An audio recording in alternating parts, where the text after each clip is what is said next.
Yeah, like I Thank was you. saying, my interest lied more so like in the creative realm and aspect, and like what I had available to me in the house was music. Um, so by the time around the same age, really, I'll say like by 10, I got very interested, 9, 10, and just started out with the basics. First my brothers and them didn't want me touching equipment, because that stuff costs money. Again, see what I'm Right. saying? That led to, okay, this costs money. You don't, you know what I'm saying? It's not a Yes. toy. You know, Yes.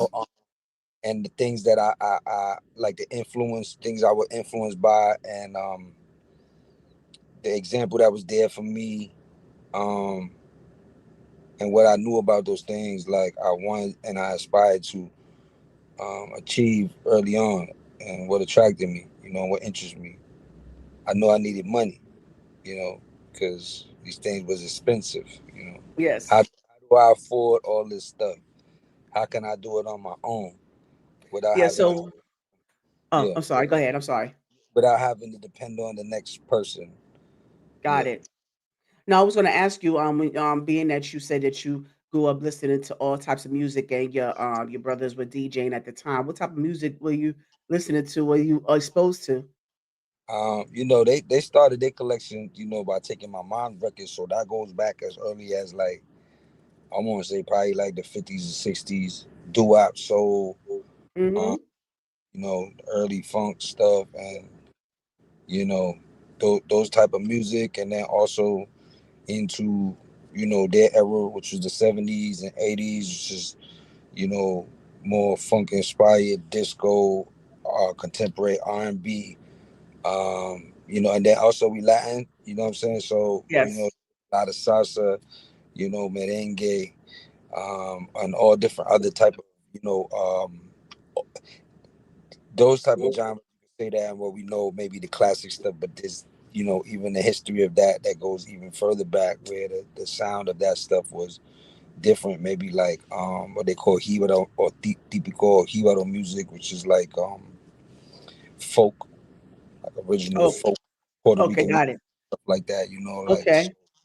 all of this stuff. Plus, you got to think like, so you know, I'm born in the '80s, raised in the '90s. I'm also living in a very urban area and Yes. exposed to not just the hip hop music, but the culture. You know, um,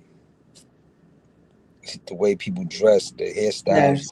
the lingo, the slang, the music that had all of that stuff in it, and the music videos, and some of the earliest um thing I remember watching on TV was like Slick Rick, like not Mm-mm. children's story, like the video Yes. Black and not understanding exactly what it was. Um, Mm. it's this old. I'm saying I'm like a child, so I'm thinking to myself, "Oh, this is old," or because black and white. And I guess they filmed it like that, so I don't know. So I'm thinking it's old or is it new? But he dressed very unique and as an essential character with the eye patch. It was almost like a Yes. cartoon, you know what I'm saying? The jury, the gold teeth, all these type of things, and then the music and the beat, all that stuff kind of took my attention and stuff. So before I even know what it is, I'm being kind of like, in my room and watching TV and I'm seeing these things and I'm kind of being pulled in and attracted, you know, by this type of stuff. And then living in an urban area where I'm seeing all the young, up and coming people, I'm from Brownsville, so it's like the low lives, you know what I'm saying? As coaches happen and nobody knows exactly what that is. Later they coined the term and created it like the group, and like they go and do the backstory and all this history, but as it's happening nobody knows that's what this is. The only thing I saw was groups of young guys wearing color black clothing, and it's no wonder why I like polo, and like you even see, you know what I mean, like the way I match the clothes and stuff. All of this stuff is in my environment, and I'm soaking it Yes. up at the time. You know what I mean? So there was a lot of influence. You know, so when we say like music is not, there was music in the home and many different kind of musics in the home. There was also equipment and my brothers, having the skill sets and me seeing that, and then but then there was also the environment that was also attached to a current music that I Yes. was be exposed to. You know, Yes. you hear And it we was outside, yes. cars out the windows. You know, Yes. Block those, parties. Mhm. yes, yes. Yes. Oh goodness. Wow. You really taking me home, Tona. Thank you for that. Yeah. You just really taking me home. Yeah. Because I moved to Atlanta like 8 years ago. So yeah, thank you for bringing me. The nostalgia. I appreciate it. Yeah. And So now, the type of things I think of, like when I said I moved away, and it's like very nice to see other people culture and yes, live and stuff like that. But there's nothing like, I feel like, New York, and like especially the way that I came up. You know what I mean? absolutely. And Yeah. I would never take that away because I always tell people, well, even though I don't see myself moving back to New York, but I still feel like it's a great place to visit. I always encourage people to visit New York, if you can. And New York is always in me, no matter where I go, no matter what I do in life. New York is always going to be in me. It's always home for me. I mean, but when I move back, I don't think so. But I just appreciate being able to, just all your stories are resonating with me. So I appreciate that. Yes. So I just want to ask you, what high school did you go to? I went to first East Brooklyn Church to try it. They started out. It was it's like a new school, but it was so, my mom was involved with the community, so it was like a bunch of different people, I guess, churches and social workers and these different kind of Oh, community mm, things started the school that was by Broadway Junction. So I went for a summer session to check it out. They were trying to promote it to me. We were to be the first class, but it was so small. I didn't like it, and I wanted to check out other schools. So I think I went to go see some private schools. I think it was like St. Edmunds. I forget the other one.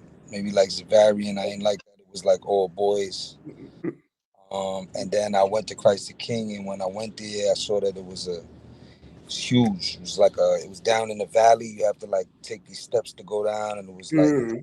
took up the whole place, almost like a college campus.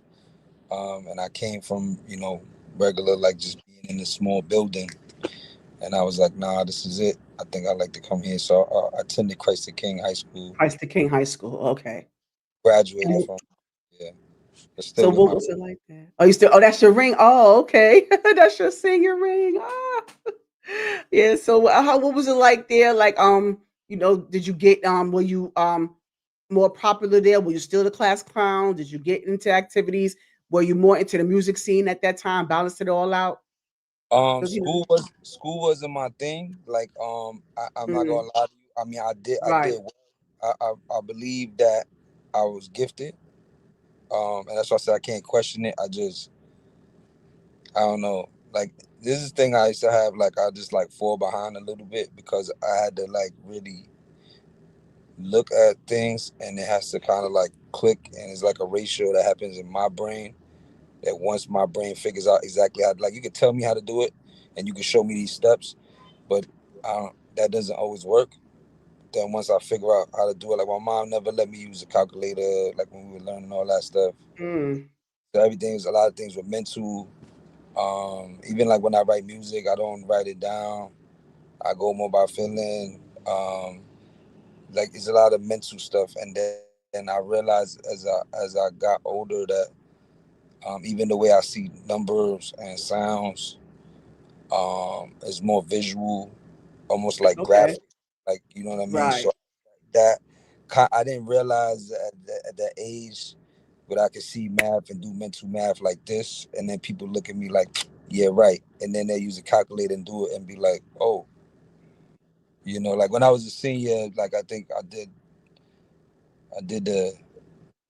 I mean, no, I think I might have been a junior because I'm not sure if I took math. I think I already finished and I didn't have to take it.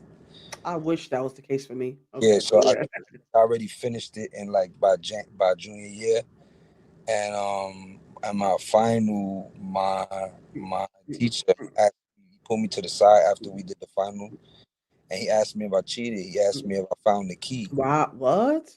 I asked him why would he say that, um, and he was like, well, he's like, the only reason I asked is because you got a perfect score, And I was like, no, I didn't. I got a 90, whatever it was, a 97, something like that. Wow. He was like, no, you got everything right, even the extra credit. I just took the 13 points off because you didn't show any work. How did you get the answers without showing work? I did it all in my Wow. head. And so, and then the first conclusion that they came up with is that you cheated, That I like not, not, they didn't run across his mind that you just had this gift. It was did. just they I just, mean, to me, I wouldn't like. I didn't even associate it as a gift. I just saw it as like, like I just think about it and do it. it's a gift. Trust me, it's Yeah, isn't it is. yeah. And yeah, yeah. He thought not. I told him no, no way. I did it mentally. And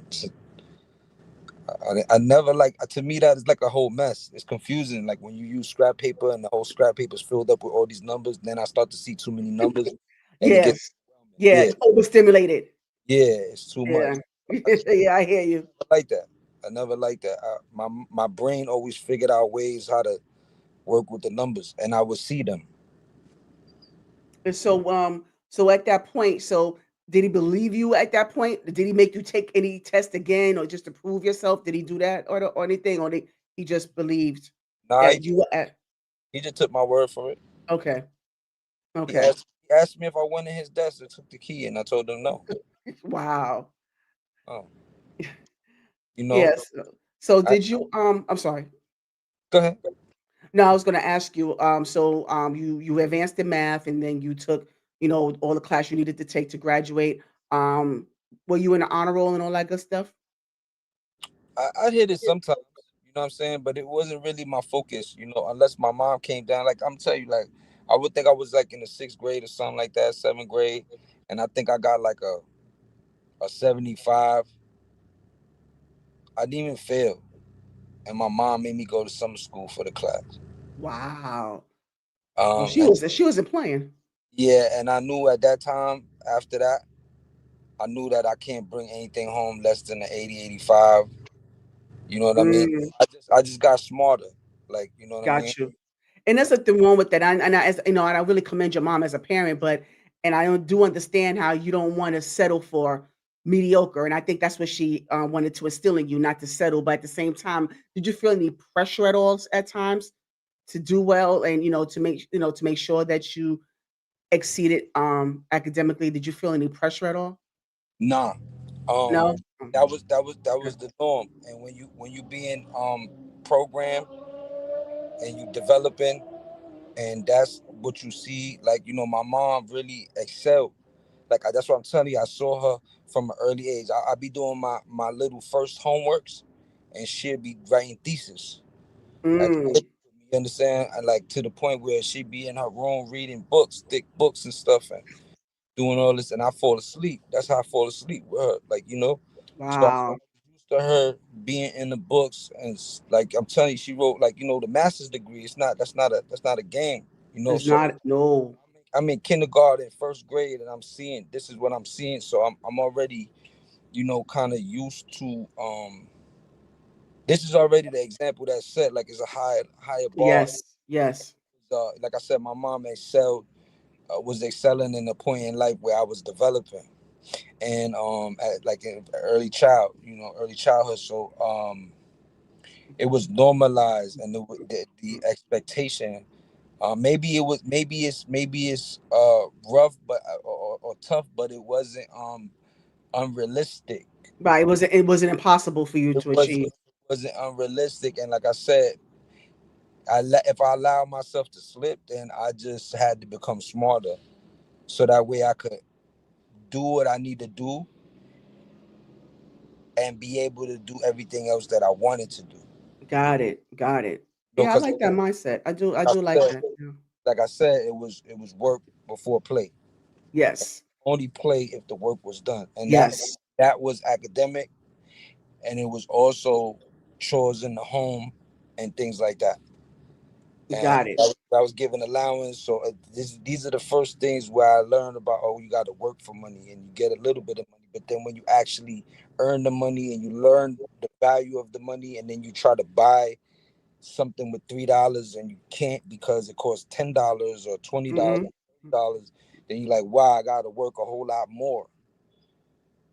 So all this, that's why I said I was very aware and conscious of with these kind of like real life concepts. Yes. And early on, I was really, trying to do it. Not to, I'm not trying to influence anybody or tell anybody don't focus on school. Um, I did well in school, well enough. Um, but it wasn't my area of focus, and I always kind of wanted to just get it out the way because I felt like that was the main obstacle standing in between what I really wanted to do in life. Whatever I thought that was when I was young, which, actually some of those things I still do today. So, you know, I feel like I've been blessed in that way because most people, not to say they never find a purpose, but they never really connect with self on that level and understand self at that where it is a part of who you are and knowing what you like to do and what fulfills you and makes you whole as a person. And it's a very big part of the identity. I was very Yes. blessed to have those things around me, not only those things, but those people to mentor me, teach me, guide me, direct me, show me, and for me to take to it, like, it was just a natural thing. I feel like I was born um in a specific time and place, space around a specific group of people. Yes. So, because I know you mentioned about you wanted, you knew that school, getting your education was required, like a prerequisite to us, what your overall objective was. Because I know you said that you wanted to just get through the school. I know this is not something that it's not. It's not. Oh, it's not pleasing to me, but this is something I have to do to go get to the overall purpose. So you knew early on what your purpose was. Is that it? Did you know at that time? I would Early on. I would think so because I'm still doing those things today. Yeah, Good. Okay. yeah. And so I want to get to those things. Now, once you got out of high school, what was next for you at that time? Well, I was kind of cruising. I went to college, but I'll say like, and that's what you asked me if I was involved in extracurricular in school. Um, Mm-hmm. nah, I wasn't because uh I tried sports and I didn't. I mean, I love to go to sporting events, and I love the live experience. Like it reminds me of what I do and what I love about what I do, where there's crowd participation, and you feel the energy, and there's excitement, and it's so many of these things that when you like, I don't follow sports though, so it's like I can't sit at the TV and watch people throw a ball back and forth, but that doesn't entertain It me. doesn't. It's I right. Me either. I like to be in the environment and feel it. Yes. So yeah, and so early on, it was maybe, oh, my friends want to be on the team, so I'll try it out, but it didn't work. Organized sports didn't work for me. I didn't like the Got fact you. that you had to be, my mom always told me don't be like everybody else, don't follow the crowd, like, what I'm saying, and I don't know, like something with the uniforms, and you have to specifically stay in place in line, and not to say Right. I couldn't follow rules, but I didn't like that. The structure. Yeah, it was too much. Like I said, I wanted to be creative, do my own thing, unique. You know what I mean? And DJing offered me that. And at like when I was like, my brother was bringing me at the same time. I was learning how to DJ and becoming very interested in DJing. He got a job at the Empire Roller Rink in Brooklyn, and so Ah. because of that, I would go every weekend. And I liked being physically active, like roller skating allowed me to do that. But then it was like with like, music and stuff that I connected with, and like, you know what I mean? And there were DJs there, and my brothers were friends with DJs, and I would get to meet the DJs, and They give me records, and I get to see them playing on a state of the art sound system, something that you probably only see on TV or in a magazine.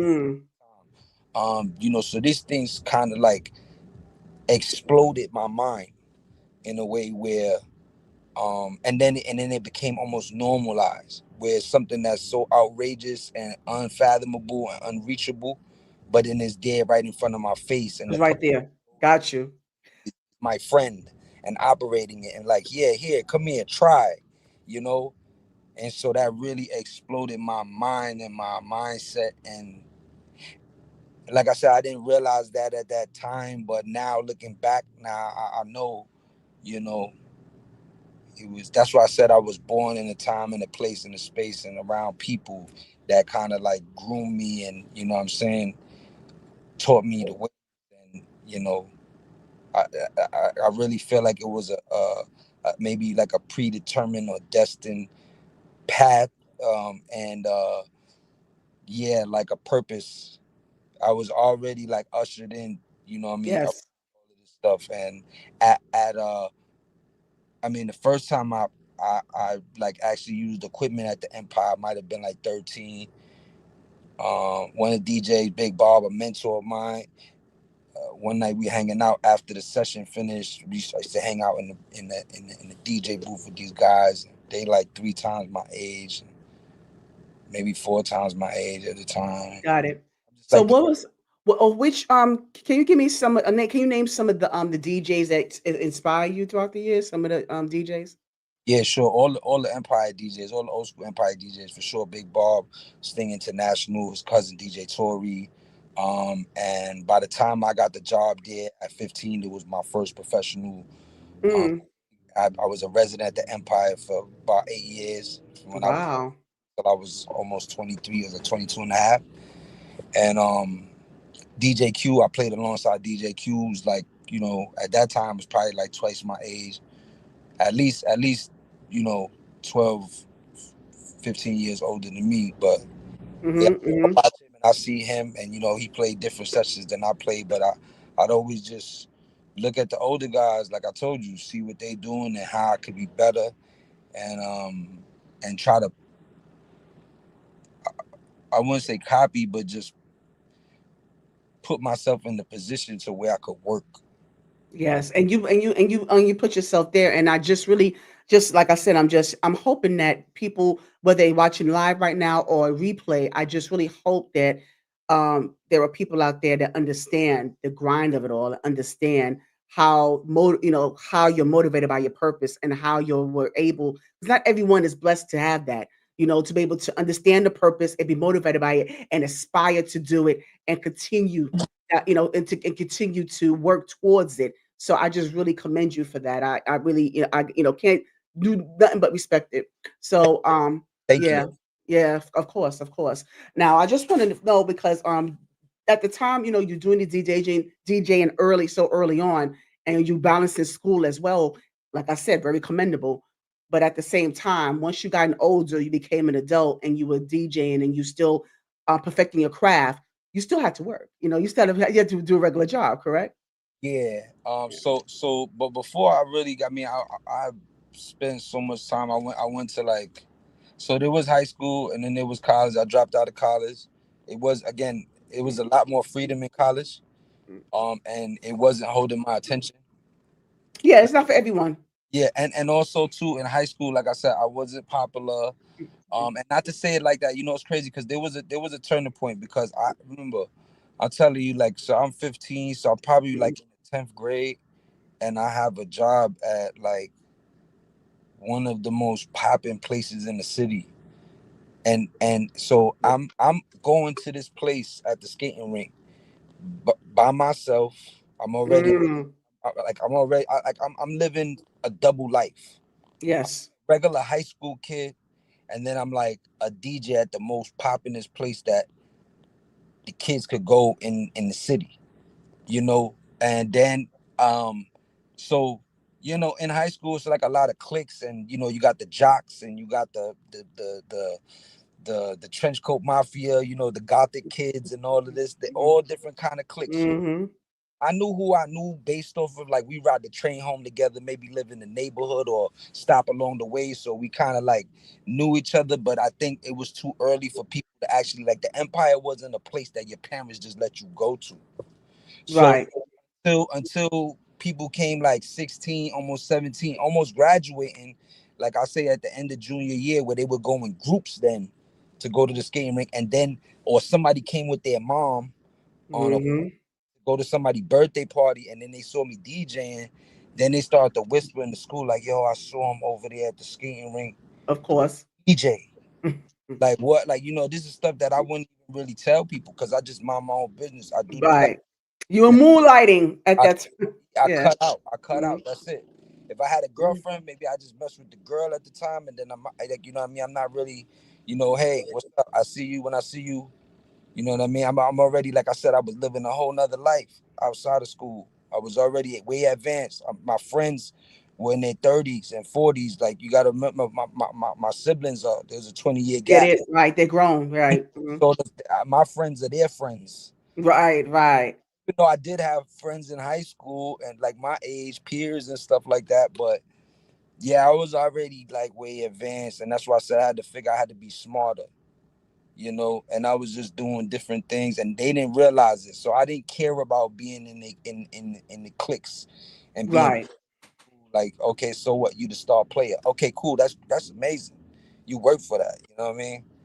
I'm in the real world. I'm a star player. I knew, I knew it. Early. Yes. Yes. So and but just humble about it. You know what I mean? I just knew where my focus lied, and it wasn't in the environment of school, not academically and not socially, because I was already social on another level. Yeah. You was yeah social on another level. I like that. And Yeah, so but you was okay. So speaking of that, you say you were social on another level, and it was like kind of like you had to kind of bridge the gap in between interacting with the ones that inspired you, the older generation before yes, you that you was inspired by, and that you gotten tools from, and they instilled so much in you, and then you had to kind of blend that, kind of not so much blend in because you said you isolated yourself as well, but at the same time, how did you build social skills, because it had to come from somewhere. It was somewhere in the middle. I mean, it starts at home. I think, like like I said, my brothers were DJs, so there was a lot of, even though they weren't like so active because they came out of the 70s and 80s. By the 90s, they were just kind of like having their families and stuff like that. They would still have house parties, and we had a big family, a lot of cousins and a lot of aunts and people married and through marriage, and we have a good time, and it'd be so many of us. And my cousins, they would bring their girlfriends, and it was just a lot of, like, what I mean. I was in school. The school I went to was a huge school. There was 1,000 kids in my class alone, in my class. Now, when you talk about the whole high school, just 3 to 4 thousand kids. At the Empire, Wow. Yeah. I used to DJ every weekend during the school year and during the summer all week, 7 days a week.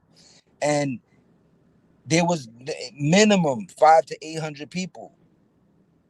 I was doing Wow. for crowds, thousands of people, 1,500 normal, like on a nice Yeah, that's a on a lot. 1,500, 2,000 people. On a special event like Easter, 3,000 people, no more skate, Mm, packed. I was always around people constantly. They coming up to the DJ booth, whether they coming to say hi, they want to meet you, they want to request a record. I had to multitask and play, keep the music playing, and trust me, the Empire is not an easy place. It was worth right. Apollo. If and I wasn't just given the position. That's what I want to say right now. I wasn't, because my brother knew people.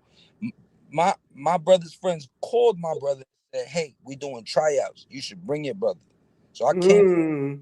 There was guys twice my So age. you proved yourself. There's a line of 30 DJs that when they got up Hmm. in the booth. Remember, I told you prior to this, I'm 12 years old. The first time they allowed me to like touch the equipment and showed me what the equipment was. Grown DJs, 30 years old, 35 years old, was coming up into the booth and saying, "Where's the mixer?" Because they use rotary mixers, not the Hmm. slide. Hmm. Where's the mixer? It's like right there. never seen that before ever. So they like putting it on, getting nervous. People are skating up. This is live in the session. Like, yo, get them out of here. Ooh, they come to the front of the thing, boom you. Like I said, it wasn't an easy place. So I had to learn how to multitask, keep the music going. I learned presence, you know what I'm saying, crowd control, where I had to be on the mic talking to people, welcome to the empire, you know. Right. So you grab your skates in the front, lock your stuff up in the lockers in the back. We're not responsible for your loss or stolen items. No food or drinks on the skate floor. Remain skating in the same direction all times. We want to make sure we have a good time. You know, we can't have a good time. We don't want anybody getting hurt. You know, I had to learn all of this and develop all of this at a very, very, very young age. This is all Wow. helped me be socially advanced. I had to Got be, it.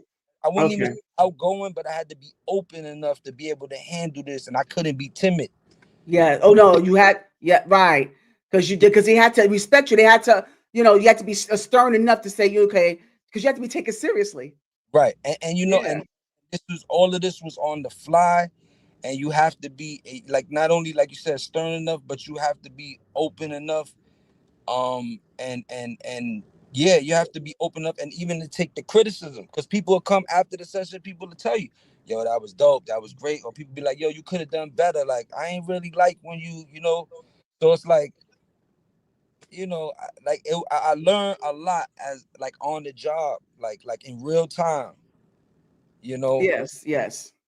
from Yeah. from the So crowd that I was working for, like the community, the yeah, yeah, community, the community. Yeah, so I could hear the passion in your voice, even when you speak on it. You telling the stories and you just giving the backstory. I can hear the passion about in your voice about it. Yeah, so I think that's so cool. that was, thank you, that was a time, that was a place, and I think like like as I was doing it, it was just something that I really loved and I enjoyed doing, and still to this day I do. I didn't realize how important it was, and I didn't realize how legendary or how much of a legacy, you know what I'm saying, to be part of that at that time in that era. There's no more empire. Then there's no place like that, and there'll never be. Yeah, yeah. Like I Boom. said, I was blessed, and I was put into a specific path to be able to take part, and be the one, someone, you know, to do that. Yeah. Very, Um, very blessed. yeah, that is a blessing. Thank you, Juice Radio. Shout out to you. Thank you for being here. She said hello. Hello. Yeah. Yes. So yeah, so I just so I get the passion, the community effort, but I just want to know like how the payment system works when you have these, when you have creatives and to do it that you do. I've always been curious about how does the pay gets dispersed, how does that work? Well, again, in that situation that I was in, I was very, very blessed. And this is the thing, like I learned, like right now inside the what I would say maybe people would call the industry, or like or the community. I feel like there's a lot of I'm not saying this is not to anyone in particular, nobody specific, but I feel like there's a lot of like, as we get older, it's like someone says something to me and they're like, yo, I'm too old to be making new friends now. You know what I'm saying? And Oh, yeah. snakes are everywhere. And it's like at this point, you just gotta know the difference between the pet snake and the poisonous one. Mm. And it's crazy. And I feel like there's a lot of backbiting, a lot of cutthroat, a lot of people stepping on your toes, and and a lot of lowballing where like it's new people that want to be down so bad. Um, I don't think everyone. There's a small few that really know the value. Cause like all this, I'm telling you, so I start DJing at probably like 11. I got good at like 10, maybe 11, and then got good by the time I was 12. So this year and this month I'll be 42, so that's over 30 years, and I started at 15, so it's over 25 years Yes, professional, yes, and I yes, still young, you know what I mean, and I take care of yes. myself, And I go out there and I DJ, and these 20-some-year-old people, they think I'm their age. You know what I'm saying? Mhm. Mhm. I've been DJing longer than you've been alive, and I'm saying that the most humble as possible. No, no, right, right. What I'm saying is people don't know the difference between a 2-year DJ and a 30-year DJ. And I think most people don't care, because if they could get you into their spot and they can say, well, I got, what's the difference between these two DJs? They All we want is to people to go to the bar and spend their money at the bar. So as long as there's music, it's good. So if this guy wants to charge me 250, 300 Mm. dollars, and then this guy says he'll do it for 150, I'm gonna go with the 150 guy. And then guess what happens when you got 2 dozen Mhm. 2-year DJs that do it for $150? Right, right. So it devalues, Your worth. Yeah. Mhm. unless you're a DJ Premier, uh a Diamond D, a Static Selector, a Large Professor, Boogie Blind. Forgive me if I forget any names, but names that are known and out there and active, you're not gonna get anything higher unless you're dealing with people. And this is what I feel like the challenge and the experiences now, being paid as a creative.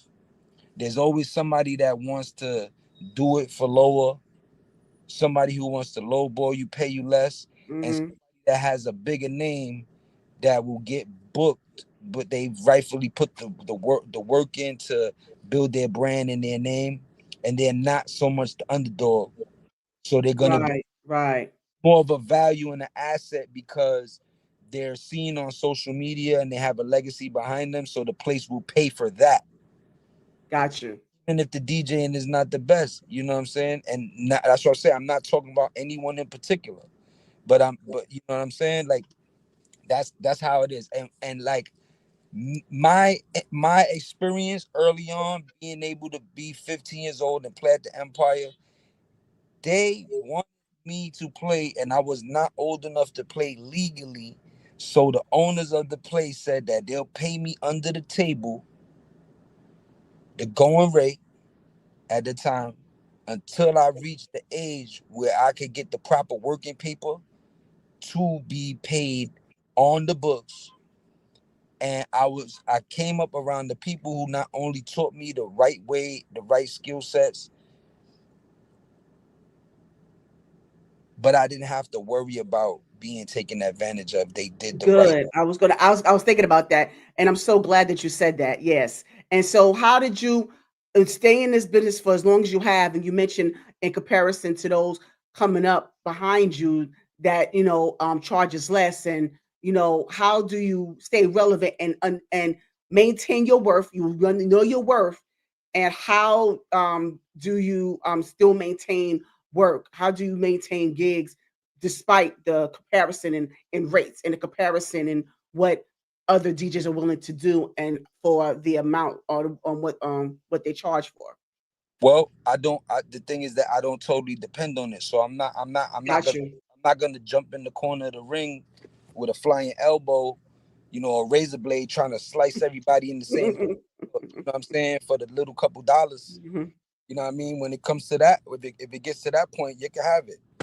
Got it. Not that, you know what? Because that's not where I come from. That's not where this originates and emanates out of me. That's not the intention or the purpose. For me, it's um really connecting with the crowd, being able to share my gift with other people, and for us to be able to have an experience and take part in what I love. And when I can offer that and give it to people, and then I can see people lose it, Mm. my job. Yes. Yes. You know what I'm saying? And I've played in notable places for friends who either, have the party or promote it. And I've even refused the money. Mm. Please take it. They put it in my pocket. They put it in my bag. You know what I mean? Because to me, it's not about that. You know, it's like whatever. I Right. had a good time, and this is what I came to do. I shut it down, and I could go home. I felt satisfied and fulfilled that people had a great time. Like There's certain events that I played last year that people still talk about and come to me like, yo, this the last time that I went was the last time that I really had a good time is when I went to you and you DJ'd and I came to that event. It's like, wow, I didn't go to anything at all this whole year, 2025. Wow. You know what I'm saying? Like people tell me that, and it's not even about the kudos or nothing like that. But I know because I come from a place where, and this another thing, the skating rink, the guys that I heard play, they was some of the original DJs. Like in the time when DJing, they came from a time before hip hop. So Mm. they were playing all the stuff, all the great music, and the roller rink has a certain type of vibe, energy, and the spirit Yes. that once the DJ gets it going, it comes over Yes. the whole Because that's place. the found you setting the foundation. That's the foundation It of the comes whole the thing. spirit, Yeah. spirit comes over the whole place, and Yes. that's what I aim to do whenever I get on deck. You know, and I've seen it happen. I've seen it happen. I've you know, and you have to really control that. You know what I'm saying? Like I said, crowd control. You know, if you have a microphone, you know, you interacting with them. Sometimes it's not necessary. You just play the right records in the right succession, with the right timing. Once people get one or two drinks, and then they start Yeah. getting, True. and the whole energy just starts to. It's like a spirit. It just takes over the whole place, and everyone gets pulled into it, and it's like Yes. their mind, and not in a bad way, but it's like they're not thinking about their problems. They stop really talking and they just start communicating in other ways, dancing, and you know what I mean. And really, only really skilled DJs, seasoned veterans know what that's about. You know, so that's what I aim to do whenever I play. And yeah. Wow. That's So amazing. yeah, that's why I said that's a level of fulfillment for me. You know, Yes. it is Yes, I really can see that. it is really amazing. It actually is to be Hmm. part of that and to orchestrate that and to give that to other people. So for me, it's not really about the money. Like, yes, I could make $500 a gig, and I have made 500, 800, $1,000 a gig. You know what I'm saying? Especially when you got to bring your own equipment. But I don't just look for a cash grab. I got to know who I'm playing for. Most times I play for friends, and I'll do, you know, I'm not a wedding DJ, but I played a wedding. Did I played a wedding where I was the best man? I was the best man, and then I came and And DJ. you were and the DJ. That, Wow. that was my wedding gift. They wanted to pay me. I refused the money. For Uh you understand what I'm saying? Yeah. yeah. Oh, I that's love so dope. this is my joy. You know what I'm saying? And I work Yes. a day job and I work a day job where I'm compensated well and I don't have to worry about money. Right. I do what I want on my own terms. Yes, and that's the perfect segue into that. But I do appreciate you sharing that, Tone, because it's like I said, that nostalgia thing again, just the crowd coming together all because of music. Like I said, music is the foundation and you're providing that. So I'm wondering, like, I know that were there times when it went crazy, that the fight broke out or anything like that, while you were Empire, doing. yeah. I mean, you know, the Empire is notorious. Like, you know, there's videos online. You could, I mean, they don't show violence or nothing like that, but there's people that tell the stories. Like, the Empire was just, like I said, the it's a massive amount of people in an urban area. You know, you're talking about minimum 500 to 800 people a session. We talking about, you know, on a nice winter weekend where it's cold and people want to look to do something inside. The Empire was the place to go. You got 1,800, 2,000, 2,200 people in a building. What do you think? Everybody from this projects and every projects is coming Yeah. Mhm. swarms.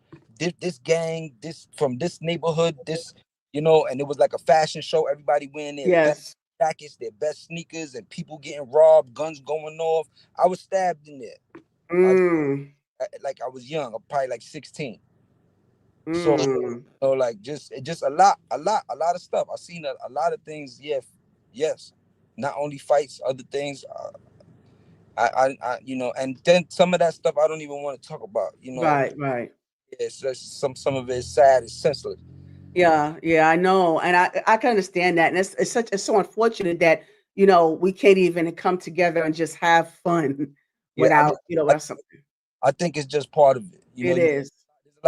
there's a lot of great stuff, a lot of good memories, a lot of nostalgia. Right. Like I said, community. The skating rink was a place like a church, if I could think about it. Like, you go and people sing and they, what I mean, and they have a good time and they come and they meet and it's a regular thing, a community. But then there was, some energies, not good energy, come into the place, into the building, and Yeah, and that's the problem there, and that's the problem. But so, but I know that just based off of those experiences, I know now, just throughout the time that you've been doing this, I know you know how to be more safer, more aware. Those are oh, teachable moments. yeah, of course. I mean, Yeah. I- I'm a project baby, so you got, Yes. my mom told me, mind your business, you live longer. So Yeah. over, Drink your water. Mind your business. Yep. there was always something going on. There was always something happening. I'm talking about, I seen it all of it. Stabbings, shootings, robberies, all that right in front of my face as a child, dead body in the lobby, all that. You Mm. but you know, and I think that is not a normal thing, but in the time it was normalized in a way where, what I'm saying, where I had to actually go to therapy, like not because of that, but some other stuff, and I went and talked, and they asked me about my upbringing and all these different things that I was exposed to, just to get a idea of where I come from, and they told me that, though, this stuff is traumatizing. You know, I didn't think about it Yes. normalized, even though it's not normal. You know, but then I had to learn that, and then that's where, like, I don't know. They said my threshold for danger is like very different. Like, I hear gunshots, I don't duck, I don't run, I just look at Mm. it, like, you know what I mean. I know what it is, and I know, Mm. if I know that if I hear it over there, I mean, of course, a bullet don't never got no name on it or nothing like that. But if I hear it over there, I'm not walking that direction. Right. Right. I turn the corner and be like, "Yo, it's time to go. Like, let's get out of here." So yeah, you became immune to. Kind of like, yeah, my threshold for danger is like, unless I see something like right in front of my face, I don't feel like there's too much of danger, because in the environment that happens normal. Right. Right. Now you hear gunshots out the window. And that's the thing too, because not only are you exposed to it, like as far as your career in DJing in the music arena, but then you also are in the streets when it comes to doing what you do now. So it's just you're still getting a sense of exposure to a lot of these different things, different Yeah, activity, I different mean, people. it's New York City. You know what I'm saying? Anything Yeah. can happen anywhere, anytime. I tend to stay away from the local areas. I mean, you kind of like learn how to navigate and where to go and where not to go, and not to say that I avoid any place, but I mean, I'm not gonna like DJ, bring all my equipment outside the Brownsville projects and do something. You know what I mean? I'm definitely not gonna do that. You know what I'm saying? Right. But Of course. I mean, who knows? Maybe it gets to a level where, you know what I'm saying, I gotta come to community and get back, and I don't mind doing that. And maybe there's the proper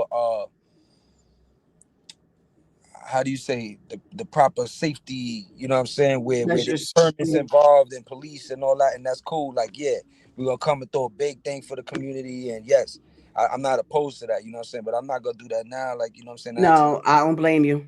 I tend to I go I tend to go and stay in places where, like, I DJ a lot in, like, Williamsburg and the Lower East Side and like Soho, you know what I mean, out in these places where I'm bringing the flavor, like what I do, where I come from, to an elevated experience and to different crowds to be able to experience. Yes, and I don't blame you for that. That's the smart move to make.